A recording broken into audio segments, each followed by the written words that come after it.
問阿胡生啦，見到自己嘅太太都係咁靚，不過頭髮好似小問題。當時你有冇如果有辦法令到太太啲頭髮變得好就好咧？有冇呢一樣咁樣嘅情緒啊？初頭幾次，咁因為我哋唔係專家，咁我初睇幾次之後咧，覺得咦好似冇乜進展喎，又唔係有明顯效果。係，咁我一路睇住，咁阿 Lily 小姐咧亦都係解釋過，因為佢知道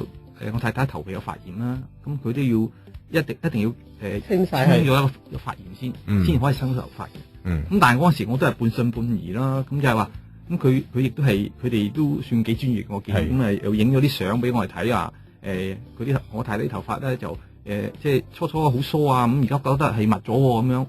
咁但係我都有個懷疑啊，我就話咁你影啫，雖然話影都係真，咁但係問題就話影嗰度都有個角度問題喎，咁個角度如果影得好，咁可能咧就會多啲。影得唔好，即係影得高啲嘅可能會少啲。即係總之有啲取巧啦，懷疑佢會唔會係咁樣咧？咁我其實都有懷疑，咁所以咧我同一時間咧，其實因為咧我每次都跟我太太去做呢個村民，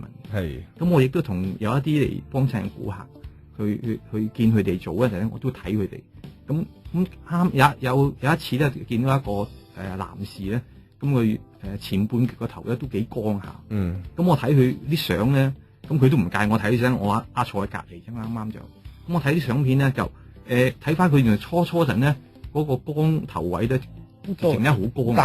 直情冇頭髮嘅。咁但係經過6次之後咧，就開始即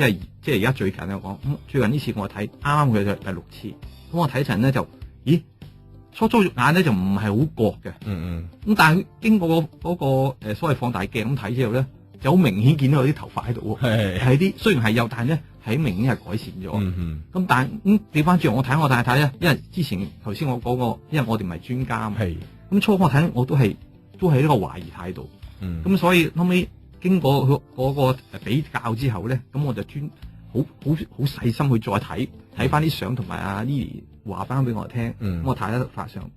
咁就好明顯發覺咧有啲分別啦，覺得好明顯係有個進展。